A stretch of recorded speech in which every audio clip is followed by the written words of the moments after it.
Good afternoon, everyone, and welcome to our webcast on how to improve diversity of thought and respect. We are excited to be working with Abstract again to deliver 2 webcasts, today's being the second. If you have any questions during the presentation, please use the online function to submit these. Hope you enjoyed today's webcast, and I now pass you over to David Nikolic, Managing Director of Abstract. Thanks, Heather, and good afternoon to everyone. Let's have a quick look at what we're going to do today. We've got an hour, so we're going to get through it quite quickly. There's a lot to look at. So today's objectives are to appreciate the value of diversity of thought and having respect for others. So it's not just a social engineering effort, it is about adding absolute value to the whole piece. We're also going to look at understanding the key elements of delivering inclusive leadership. Now, diversity of thought and respect and inclusive leadership go hand in hand. You can't have one without the other. It has to be sponsored from the top down. And we've broken this up into 6 elements that you'll see in a moment. And we're going to go through them at speed, but hopefully it will be impactful. And then finally, to create an environment for everyone to regularly get involved and reach their potential. So it's not just the good old team that get involved, it's getting everybody's views and opinions through the business and getting them to add value themselves. So if you've been on an Abstract webinar before, you'll notice there's 2 things we do. One, it has to be interesting. So hopefully today it will keep your interest for the next hour. And 2, it has to have application. So you have to be able to do something with it back in the business. So at the end of each one of the segments, I'm going to take a moment and ask you, what will you do either personally, directly, or what will you do to influence the business on that particular topic? So hopefully you'll have at least 6 things to do by the time we finish. So let's kick off. Sir Tim Berners-Lee said this quote back in 1979. He said, "We need diversity of thought in the world to face the new challenges in the world." Well, if you're not aware of Sir Tim Berners-Lee, he actually invented the internet. That's not bad. I can imagine being at an inventors conference and sitting there, and I've invented the Post-it note and asking him, well, what have you done? The internet. Pretty smart. But back in 1979, we need diversity of thought in the world to face the new challenges in the world. And that is still true today in 2021. And so we sat down, we locked ourselves in a dark room and we said, well, what exactly is diversity of thought and respect? How can we make the complex simple? And we came up with this. We said, it's an ability to listen with the intent to understand others, regardless of differences, and to appreciate all views, regardless of community status. Now, there's a lot in there, but the key here is the ability to listen with the intent to understand. Sometimes we listen and we're waiting for a gap to speak, but also regardless of differences. In fact, it's almost because of differences, and to appreciate all views. And those views may not be forthcoming. So you may have to invite those views. As an inclusive leader, you may have to just draw those views in and create the right environment for people to operate in. And again, regardless of community status, it doesn't matter whether they're on the bottom rung of the perceived ladder or whether they're absolutely top of their tree. You know, they all have an opinion. And I'm going to share some of that with you today and why we think that's important. Now, we put that picture up because there's the roe deer in the cornfield. He's got the 4 starlings on the back taking shelter and safety, but they're also feeding off the parasites in the fur. And there's one on top of the antlers on the lookout. So everybody wins. And I guess that picture, it really sums it up. It's a symbiotic relationship that we all have with each other that helps the world go round and business improve. So here are the 6 elements that I promised that we're going to take you through today at speed. And we'll keep an eye on the clock as we go. The first 3 are quite heavy, and then it tailors off a little bit more. So don't worry if it looks like we're slightly over time. We won't be. We will be bang on time. And we'll leave 10 minutes at the end to field any questions. So let's kick off with the first segment. The first segment is visible commitment. Now, visible commitment is key because, you know, we need to articulate our authentic views on diversity, not stay quiet. Being silent is destructive. We need to articulate those views, but they're professionally authentic views. They're not just personally authentic, they're professional, they're fit for purpose in your environment, in your world. So articulating those views is key. And being able to challenge the status quo. Now, nobody likes to be challenged, if I'm honest. You know, if we're really, really honest, we like harmony. But being acceptance or being accepting of challenge is absolutely key, and being able to challenge the status quo, not challenge for challenge purpose or challenge sake, but when it's right. And then finally, holding ourselves and others to account, be visible. Having that commitment to, I said what I would do, I'm now going to do what I said. I'm now going to make this happen. I'm going to challenge this when it's not right, and I'm going to create my authentic views on diversity. I'm going to speak up. So I'm going to share with you a story on visible commitment. And these three elements here come from Linda Hill and Associates at the Harvard Business School. Linda's a professor of business. And she came up with these three things around visible commitment. And she said that we need to start with creative abrasion. And this is the ability to generate ideas through discourse and debate. So we said about we like to be harmonious, but sometimes we just got to put a fly in the ointment occasionally. We've got to look at it from a different standpoint. We've got to ask opinions where we wouldn't normally ask those opinions to get a view that probably takes us in a better or more inclusive direction. And then she said, once you've got that, you then need to go for creative agility, which is the ability to experiment through quick pursuit, reflection, and adjustment. And that's being able to move quickly. So what? So you've got your abrasion, you've got your new views. What will you do with them? How will you experiment with them? How will you include them in your new projects and your forward thinking? And then once you've tested it and you've moved quickly, you need to go to creative resolution. This is the ability to make integrative decisions that combine disparate or even opposing views. So again, so what? So what is we actually now put it into play, and it now becomes the new norm. And I'm going to give you a quick example of this.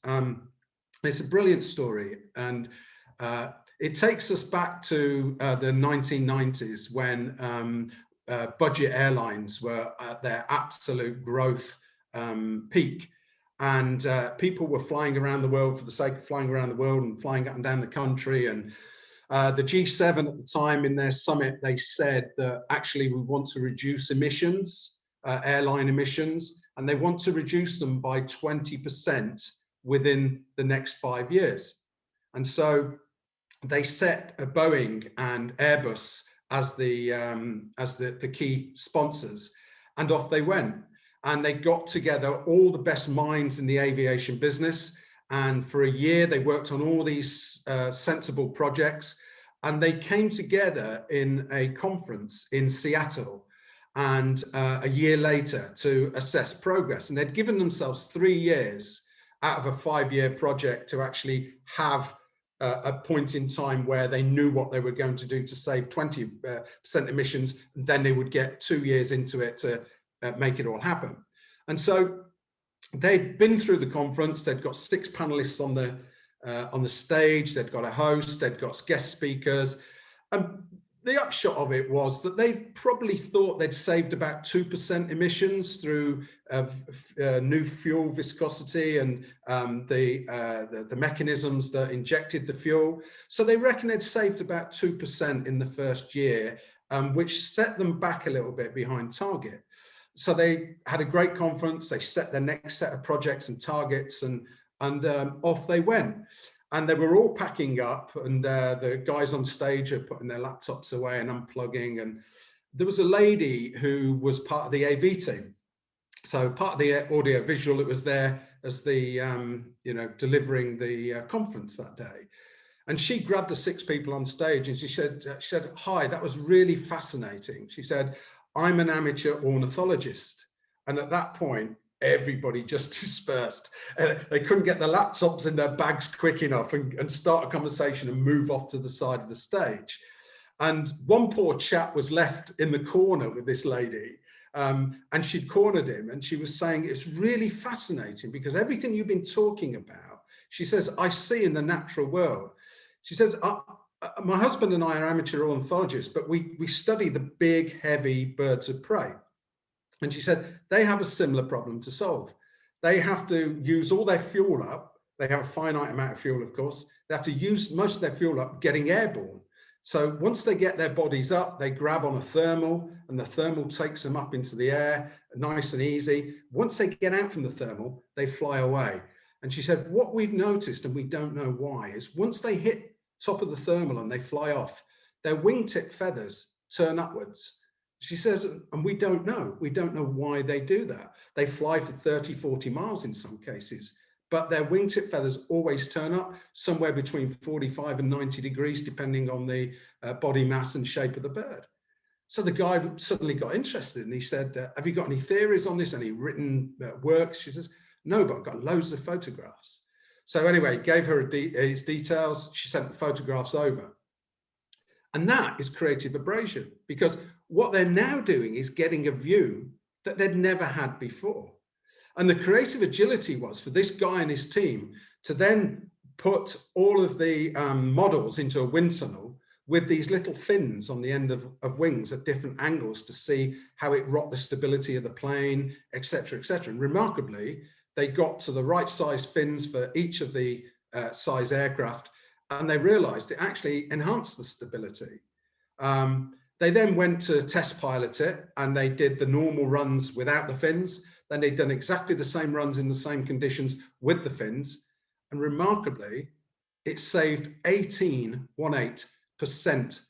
fuel emissions. So they could travel the same distance on 18% less fuel. With the 2% they'd achieved on the fuel viscosity, they'd achieved their problem. Their problem to solve was fixed. The creative resolution then was for every new manufacturer doing new planes have to be fitted with and designed with fins fit for that aircraft. And then every retrospective aircraft had to go back and have the fins fitted for the rest of its service.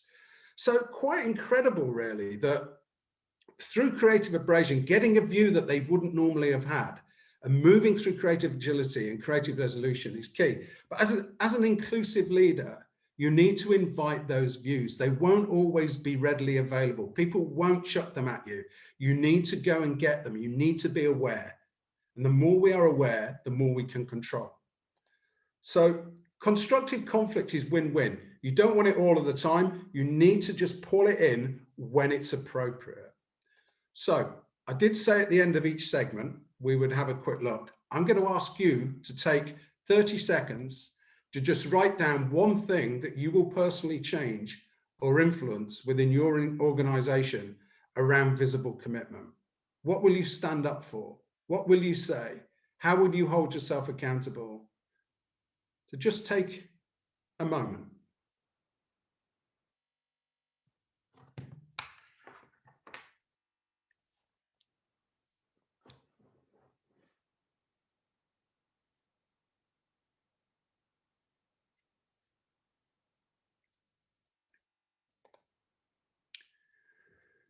Okay, let's move on to humility then. So humility. This is about being modest about one's capabilities. It's also about admitting mistakes. So your relationship with failure probably needs to improve if you want to increase your humility. We all have a fantastic relationship with success, dead easy. But particularly in the financial service sector, we tend to have a very unforgiving relationship with mistakes. So it's okay, admit them, put them right, and move on. But this is key. Humility. Why is humility key next to visible commitment? Because you need to create that space for others to contribute. I said earlier, they're not going to find you. You're going to need to bring them on as an inclusive leader. You're going to create those forums, that space. You need to invite the views of others. So in terms of humility, I'd just like you to score yourself on here. There's 10 simple questions. I'm going to give you a moment. So I'm often the most important person within my business area. If that is true, score yourself a 5. If that is 1, if that is false, score yourself 1. If you're somewhere in the middle, 3, and of course 2 or a 4 if you're either side of it. So just take a moment, write down your scores on a bit of paper and total them up. I am just going to give you less than 2 minutes, so pile through them. Don't think about it too much.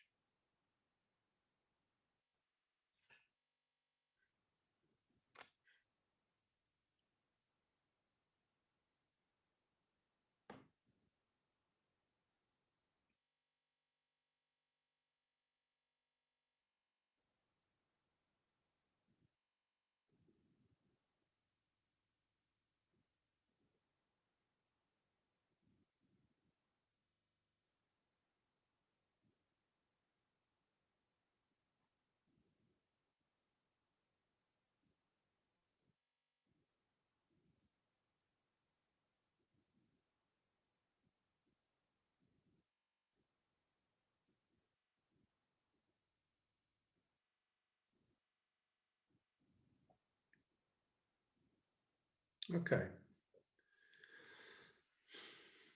We should be about there. Just 10 more seconds.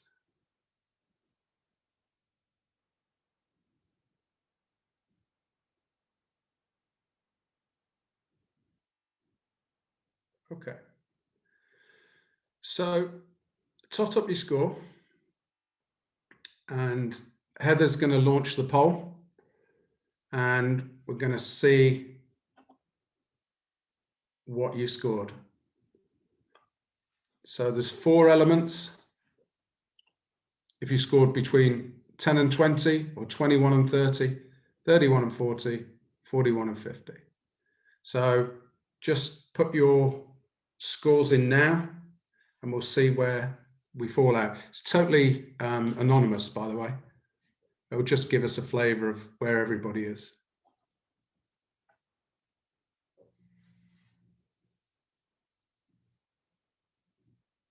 Heather, can you see if people are voting? I can't see from this side. Yep, we've got 65% have voted already. Fantastic.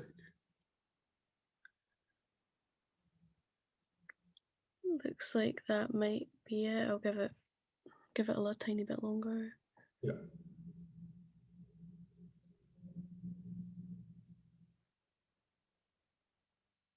Okay, that's been a minute. Do you want me to read out the results? Yeah, can you display them? I don't think they can display. I think we can just view them via the polls tab. I can quickly read them out if that helps. Yeah, We had, for 10 to 20, we had 20% of people. Yeah. For 21 to 30, we had 67% of people. 31 to 40, 7% of people. And the same for 41 to 50, we had 7% also. Okay, fantastic. Okay, thank you so much. So 20, 67, 7 and 7. Okay, so what does that mean? Let's have a look. So the lower your score, the higher your humility, and vice versa. So for example, for those 20% of you who scored 10 to 20, it's a great score, but sometimes you can have too much humility.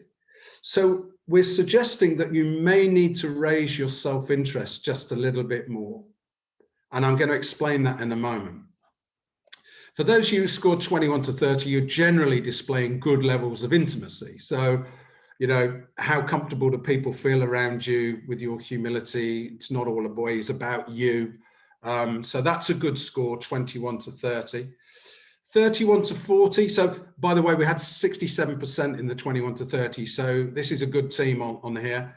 31 to 40. I would say here, just maybe, if you're on the lower end of the around the 30s, then that's okay. If you're up towards the 40s, maybe you could just be a bit more aware of others and their contributions. You may just want to take a bit more time to take the view of others, and that was 7%.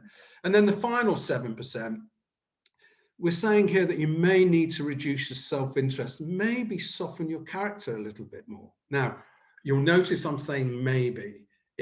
It's completely subjective, but we're just giving you a view. So what do we mean by self-interest and character? Let me just share this. So this is Green's trust equation, and Green talks about credibility Can you do what needs to be done? How credible are you in your business as a leader, as a practitioner, as a manager? And then reliability. Will you do what you say you're going to do? How reliable are you? So can you do what needs to be done? Will you do what you say you're going to do? He also talks about intimacy, and that's how comfortable do people feel around you. So he puts this on a top line. So he adds credibility, reliability, and intimacy together, and that forms your top line. And the mathematicians amongst you will notice that your self-interest as a division sum, the higher your self-interest will decimate your top line. So really your self-interest needs to be a low number. It needs to be, it's not always about me. It's about the bigger picture and everybody concerned. And that, Green reckons, equals your trust score. Now, you don't have to worry about scores here, but the two things that, the two axes that is born of trust are these. First one is your competence, and credibility and reliability equals your competence. And 95% of all training across the world is competency based, whether new knowledge or new skills to do the job. But your intimacy and self-interest is your character. You know, so your humility, your drive, your purpose, your inclusion, your inclusivity, this is your character. And this is where the new currency is in inclusive leaders driving better characteristics from themselves and within their teams to get the job done, and bringing in the views of others. So I know we're moving at speed, but I hope that makes sense. We're only touching on this as a subject today, and we can spend, we've got all of this into a 3-day program if anybody's interested. So in terms of humility, I just want you to take a moment and write down just one thing that you will personally change or influence within your organization. Will that be your character, your self-interest? Will you turn the volume up on your intimacy, or, you know, turn it down on your self-interest? So I'll just give you a minute. What will you personally change or influence within your organization?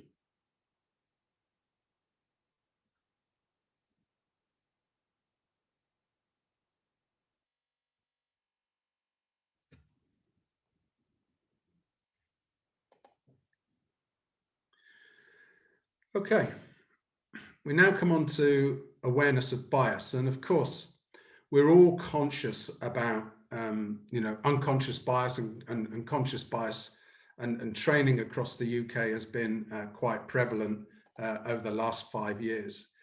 But the awareness of bias is about understanding your personal blind spots. You know, what is it you don't see? What is it you miss every day in your business? What would help you be more inclusive and have greater diversity of thought and respect during the working day? And this for me is key. You need to know the flaws in the system. Often you are part of the system, you inherit the system.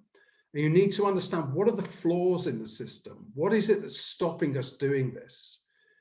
And then, of course, we need to work hard to ensure meritocracy. It would be lovely to think that everybody is rewarded on their merits, but it's a bit like communism. It looks great on paper, but doesn't always work. We have so many things. We have our self-interest that gets in the way.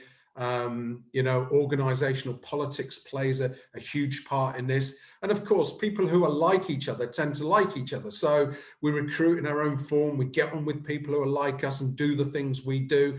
And that all gets in the way, but we've got to know the flaws in the recruiting system, the flaws in the onboarding system, the flaws, et cetera, to work hard to ensure meritocracy. So I'm going to tell you another story. We like our stories at Abstract, as you'll probably know. But I'm going to take you to the CIA. And again, I'm going to take you back almost 20 years to August 2001. And on the 9th of August 2001, a 33-year-old male enrolled at the Pan Am International Flight Academy in Minnesota. He seemed friendly, inquisitive, and seemingly wealthy. It was like the many men who wanted to fly a commercial aircraft at that time, and it was predominantly men. I think if a woman wanted to do that at that time, it would have rung alarm bells for all the wrong reasons. But he was just like any other man at that time, learning how to fly commercial aircraft. Yet over the course of the first 2 days, his instructors became increasingly suspicious. He seemed unusually interested in the cockpit doors and how they operated. He kept asking about flight patterns in and around New York. He joked that he only needed to fly the plane. He wasn't too worried about takeoff and landing. So, of course, his instructors immediately reported him to the FBI, who then, with immediate effect, arrested him and took him in for questioning him. They got a warrant to search his apartment within an hour, but they couldn't find probable cause. There was nothing to make them suspicious or lead them to any conclusions. The case went straight up to the CIA, and in the form of hierarchy, the CIA, that's where it starts and finishes. And the CIA were all over it, but they couldn't join the dots as to his possible intentions. They just couldn't work out what on earth that would possibly mean. So they dismissed it, and he went back into the program and learned how to fly the commercial plane, still under the suspicion of the instructors. Anyway, less than a month later, that same 33-year-old flew the first hijacked plane into the first tower in New York. And the CIA came in for the biggest criticism post 9/11 for not having enough diversity of thought within their ranks. How could they have missed this? Well, they had for years recruited privileged graduates from the usual hand-picked colleges from around the United States. These recruits were predominantly were young males and were already a strong reflection of the organization they were about to join. Astonishingly, though, even as late as 2016, experts were still making the same point of the lack of diversity inclusion within the CIA. Before President Trump handed over his administration, he recently criticized an initiative. This was back in September 2020. He criticized an initiative to increase diversity at the CIA by saying this. He said the CIA's mission is far too serious to be distracted by social engineering efforts. It's unbelievable, really. But this is collective blindness. So Matthew Said talks about this in his Black Box Thinking book, about it's how we all think together and we miss the obvious. And sometimes we have to put those breaks in, those stopgaps for people to think differently. And we put it all the way through. So we stop that collective blindness. And here in the UK, we have a similar sort of thing. We call it an echo chamber. It's where you create an arena that looks like itself and then repeats an echo of itself. And the House of Lords is a great example. And Sue Liebert, some of you might know Sue, our non-exec director. Sue's ambition is to get into the House of Lords. And everyone said to her, "Are you mad? Do you really want to be part of this?" And she said, "I do, because I can make a difference. I don't look like them. I don't think like them. I can be the person that gives the alternative view." And of course, hereditary peerage is being challenged right now, which is a good thing. And we're taking more and more people from diverse backgrounds and creating a greater social mobility for people to get into different positions. So, our echo chambers, we've got them ourselves, and we need to be aware. Again, the more we are aware, the more we can control. So in your work, you may have echo chambers, you may have collective blind spots in your teams. So I want you to take a moment and write down just one thing you will personally change or influence back in the business with your organization around the awareness of bias. What will you do to reduce collective blindness or reduce the echo chamber? Just give you a few moments.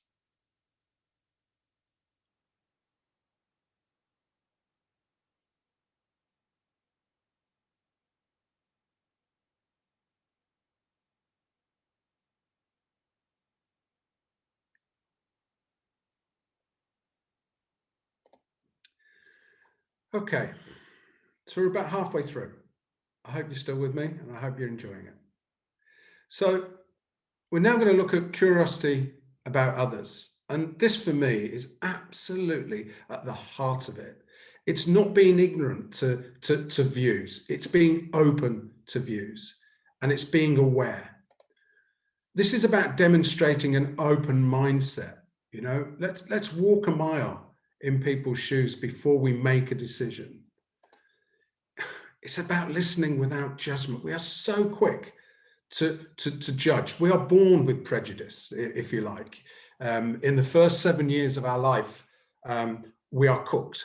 All our values are formed, and we spend our learning years looking for things that replicate everything that we experienced in our early years, in our first 7 years. So we are inbuilt with judgment and prejudice, but we need to override that and listen without judgment, and then seek to understand with empathy. You know, it's not just understanding, it's understanding with empathy. So that walking a mile is, how does that feel for somebody? How can I make this better for all of us?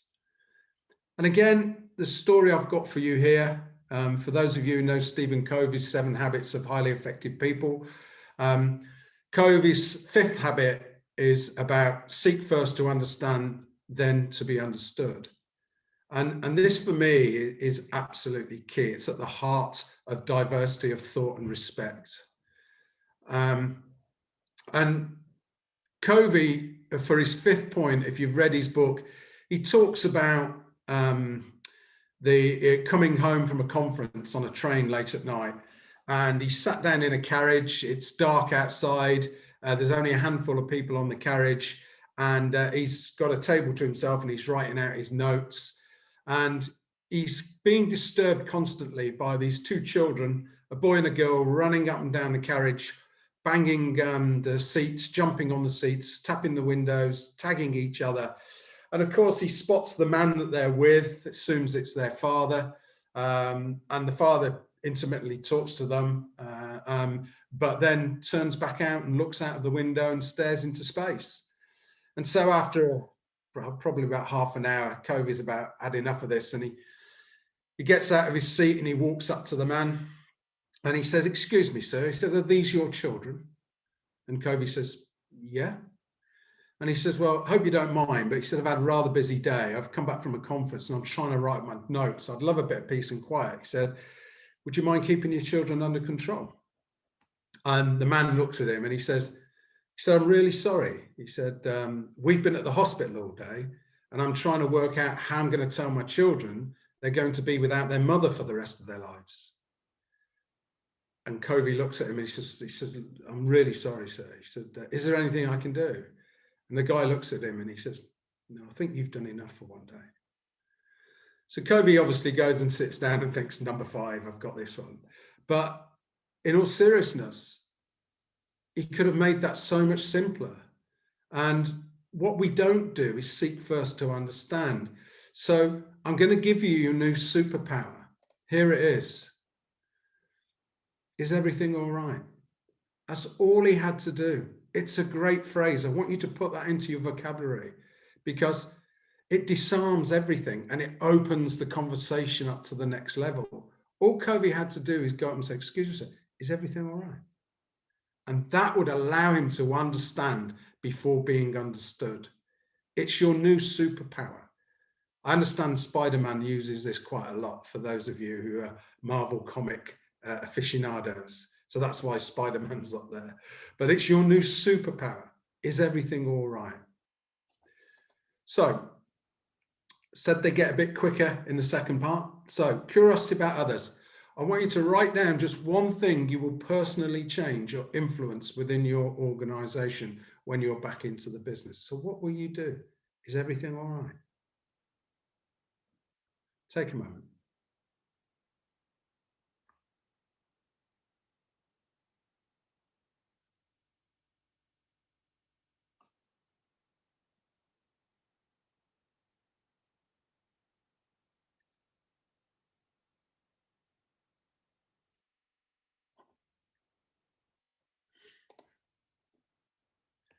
Okay. So cultural intelligence. Cultural intelligence is about being attentive to others' cultures. And that could be religious cultures, it could be,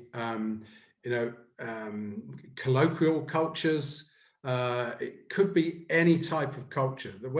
Where you get a minimum of 2 people in a room, a culture starts to form. And obviously, the more people you have, the harder it is to control that culture. So be attentive to the people within your clique, within your culture, within your business and your business area. And adapt as required. So, it's the survival of the fittest. It's not those who are strongest. It's those who adapt that will be not just survive, but will thrive.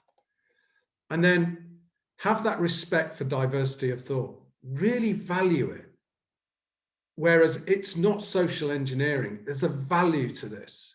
And respect that diversity of thought you've got within your teams that other people are bringing to the fore.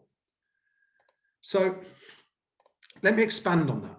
So if you went back, let's say 20 years ago, and you were going for a job in banking, your IQ was the first and perhaps last bit of kit that you had to do. I remember going on a Whitehead Man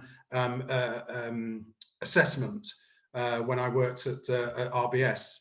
And I was head of resource and values. And to get that job, I had to go through a Whitehead Man assessment. It was all about IQ. There was numeracy, so how good were you with numbers, working stuff out. There was literacy, how good were you with communication, verbal and written. And then there was abstract, how good were you with forming patterns and seeing trends and reading dashboards. And all of that together gave an IQ score. And I think my IQ score at that time was 144. Which was pretty high, and I take no credit for that whatsoever. I just must have got lucky somewhere. But the IQ 20 years ago was what people were measured on in banking particularly. And then, of course, with the introduction of Daniel Goldman, we then start to understand that it's not just about IQ, it's about EQ. And it's about your self-awareness and your self-management. You've heard me say a few times now, the more you are aware, the more you can control. And it's about your self-awareness and self-management.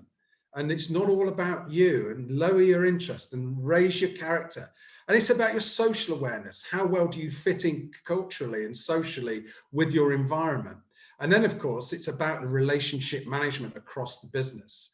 Relationships are everything. So we now had IQ and EQ. And for the last 20 years, if you were coming into banking, you were measured both on your IQ and EQ, particularly as a leader. You needed to connect with people. And now we're talking about CQ. So we've gone from intelligence quotient to emotional quotient to cultural quotient.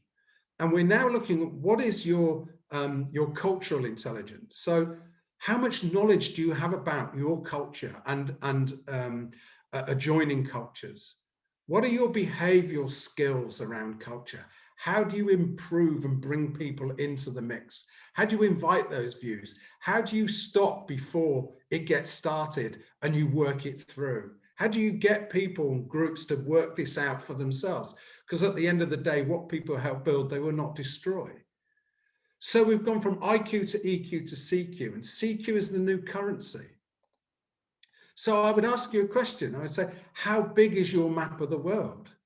Are you so ensconced in your bank, in your department, in your role? How big is your map of the world? How well do you connect with other people's cultures, with interdepartmental cultures?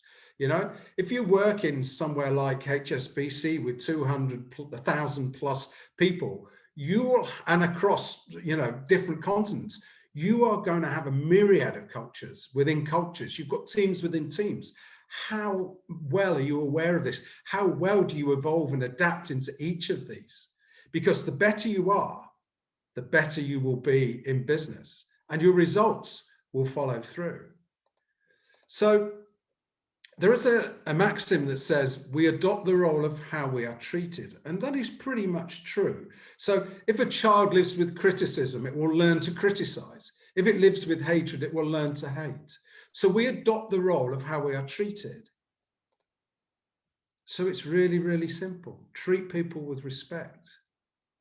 and they will treat others with respect. They will adopt that role. But that means we might have to soften our character a little bit, not too soft, just right. It's the three bears, isn't it? It's got to be just right. So take a moment, and I'd like you to write down just one thing you will personally change or influence within your organization around cultural intelligence. What will you turn up, turn down? What will you become more aware of?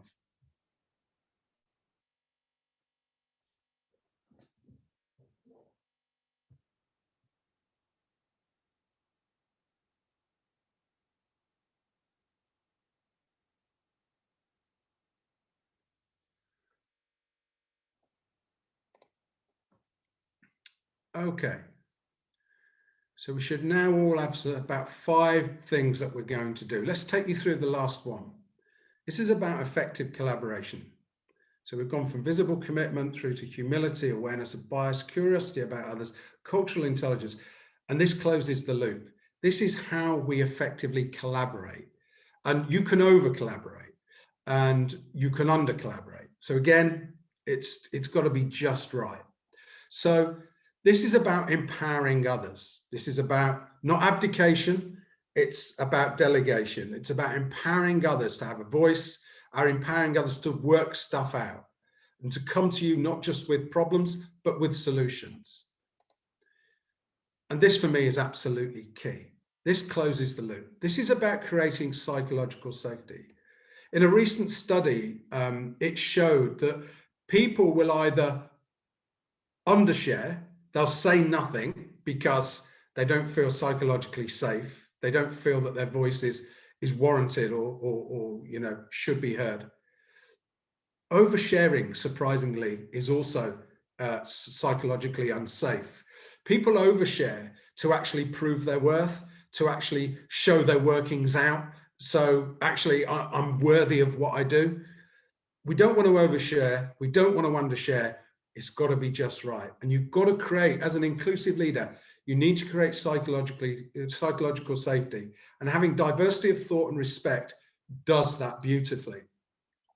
But this is also about focusing upon team cohesion, and that might be having a buddy system. We spoke about teams within cultural intelligence, but the best teams have peer coaching elements where they coach each other. You don't need to have the hierarchical structure to go back through the boss. You actually work with each other, and you have teams within teams. You have that cohesion that works beautifully. And so empowering others, in a recent survey, Deloitte's at the beginning of this year said that by empowering others beautifully, you get a much higher job satisfaction throughout the business. So when people are happier in their work, they tend to be more productive.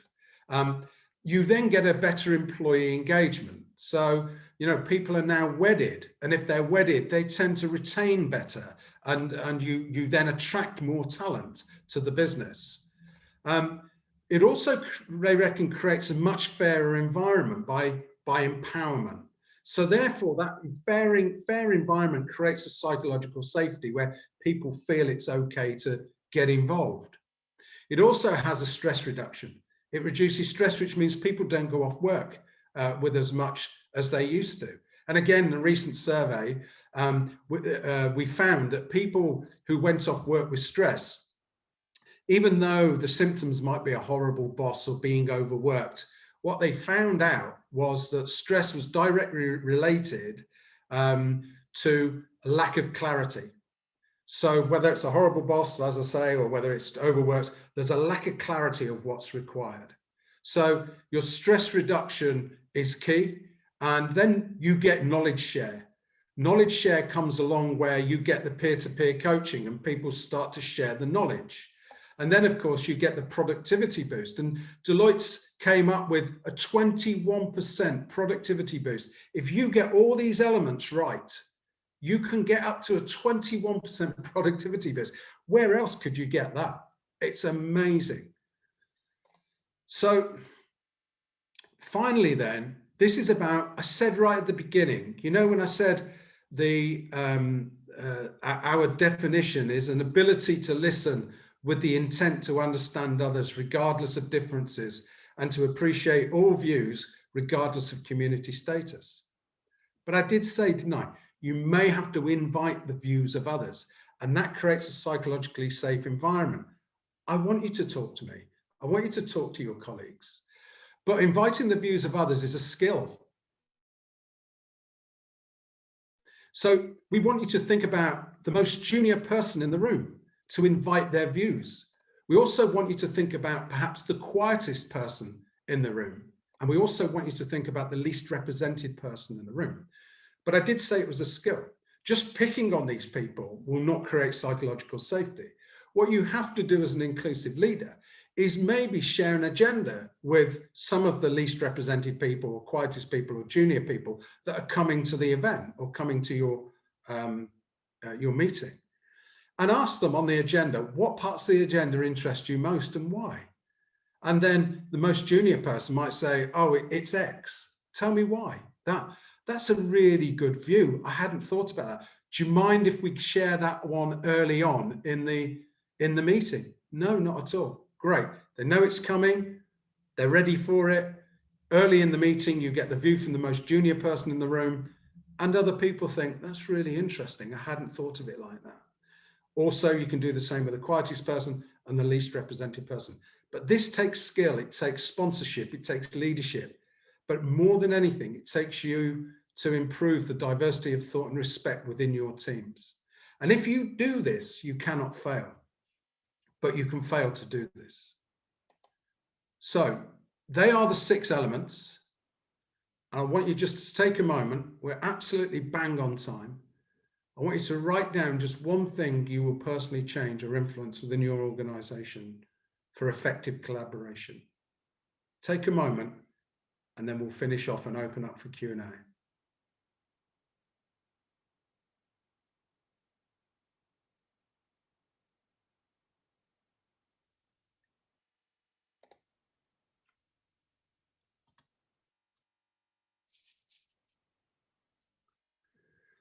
Okay.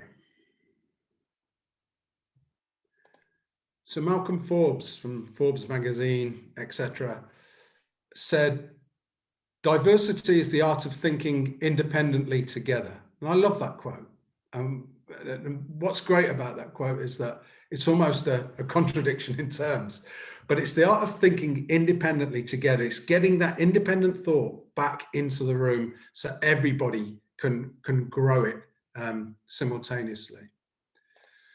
So there it is. We're going to go to Q&A in a moment, but before we do and you all disappear, if you'd like to discover more about this subject matter, and like I say, we've developed this into a 3-day program, but we've also got 2 hours and little sound bites as well. We've got espresso shot sessions if you want them as well. So please just make a note of Nick. He's on today. So Nick at abstractuk.co.uk, and the Abstract UK has to be all one word. Without the UK, it won't get to us.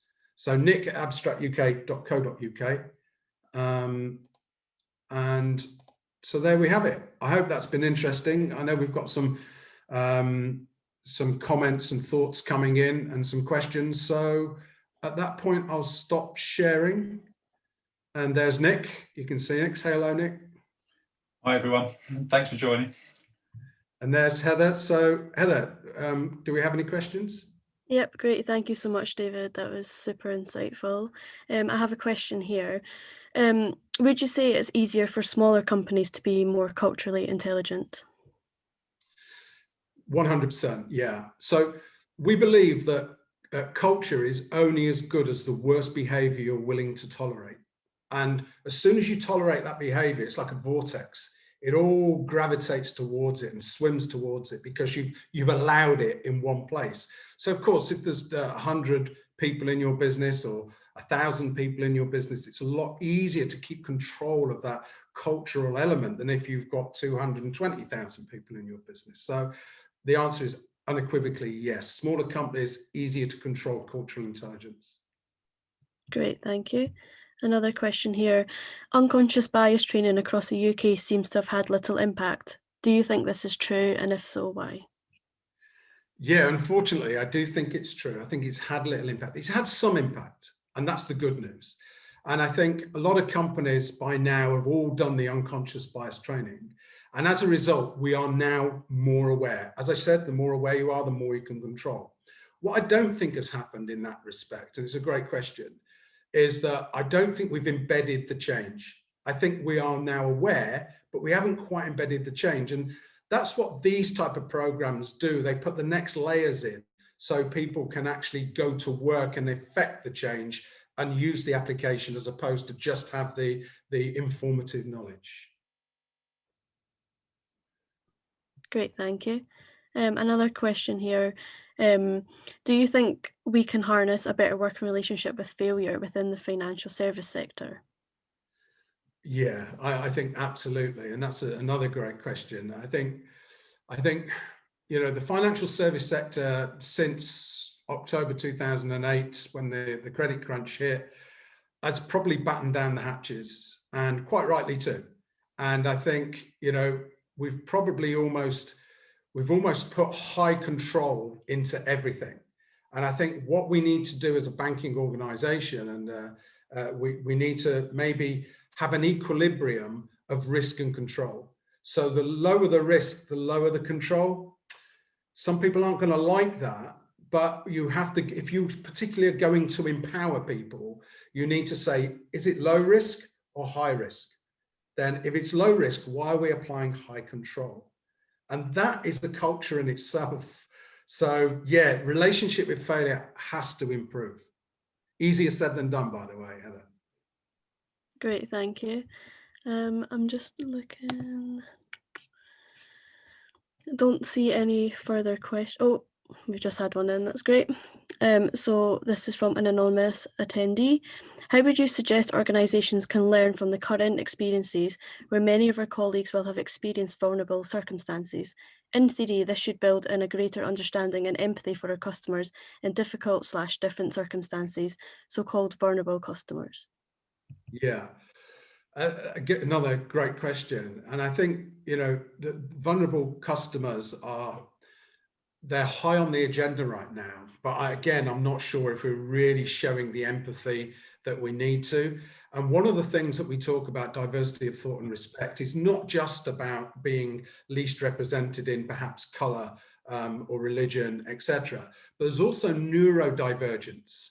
And that's, you know, autism and people perhaps dyslexia and so on. And you know, I think we have to be more conscious about the range of diversity we have within our ranks, because, you know, there's a big recruitment drive at the moment across a lot of businesses about getting people on board who are possibly never been thought of before.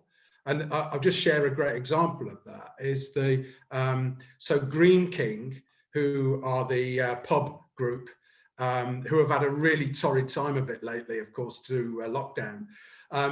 They had a problem to solve with their recruitment. They were recruiting people for chefs. And what they discovered was in Green King pubs, the chefs came on board and they did about 18 months. And then they used it as a stepping stone to go into much bigger and better organizations. So they found every 12 to 18 months, they were having to recruit, retrain, et cetera, et cetera.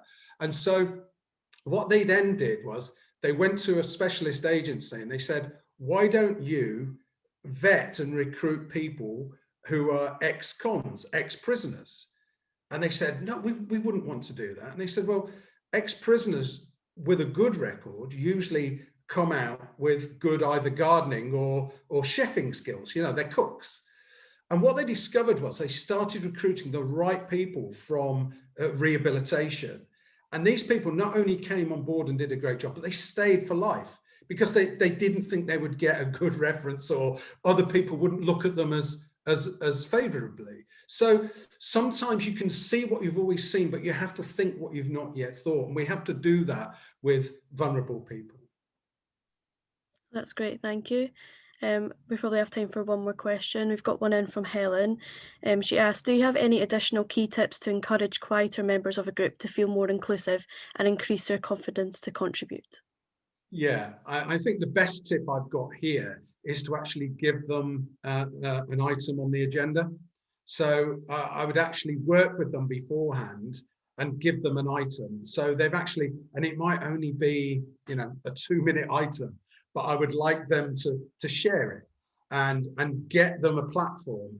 And what you will notice that time after time, layer after layer, that shyness will start to disintegrate and they will become a much more vocal part of the team. So give them a platform is what I would say, but that's a skill as well. Don't just throw them in the deep end. Great, thank you. If there's no further comments from yourself, David, I'll close the session.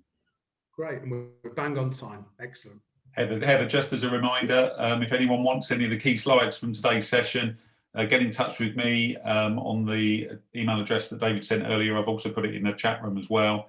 And also this is the second of our sessions with Chartered Banker in the current range of events. But we shortly be recording a podcast for Chartered Banker, so look out for that one. Sue Liebert, MBE, who David referenced earlier, will be recording a podcast shortly on the importance of addressing gender diversity. So look out for that one, and thanks for joining today. Great, thank you very much, Nick. I just want to say thank you to everyone for joining today's webcast. I hope you found it of value. For members of the Chartered Banking Institute, today's webcast will count towards your CPD and you can log that in the member area of the website. Just want to say a big thank you to David for today's session and to Nick for all his help and support, and of course to our audience as well. We hope to see you again at future webcasts. Thank you very much. Thanks, Heather. Thank you.